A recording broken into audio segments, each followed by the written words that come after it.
దేవుడి సామాన్ తోముకోవడానికి నేను ఒక చిన్న టిప్ చెప్తానండి. నేను ఇంట్లో వాడుకునేది, మనం పీతాంబరం వేసి దేవుడి సామాన్ శుభ్రం చేసుకుంటాం కదా, అలాగే ఇది కూడా చాలా నీట్గా వస్తాయి. చూడండి, మన ఇంట్లో నిమ్మకాయలు లేదంటే పులిహోర కలిపిన డబ్బులు అలా ఉంటాయి కదా, అవి వేసి కొంచెం చింతపండు వేసి ఒక గ్లాస్ వాటర్ పోసి 2 విజిల్స్ వేయించుకొని దాన్ని బాగా చల్లారబెట్టి ఇలా పిసికేసుకోవాలండి.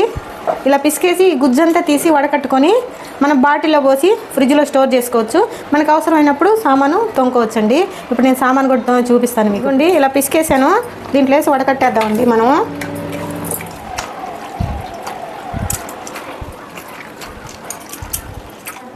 గుజ్జుని తీసేసానండి. ఇప్పుడు వీటిని తోమేస్తాను.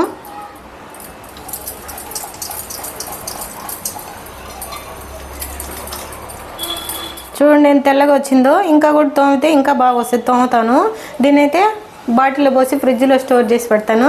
అంతేనండి టిప్పు. తప్పకుండా ట్రై చేయండి, చాలా బాగా యూస్ అవుతుంది.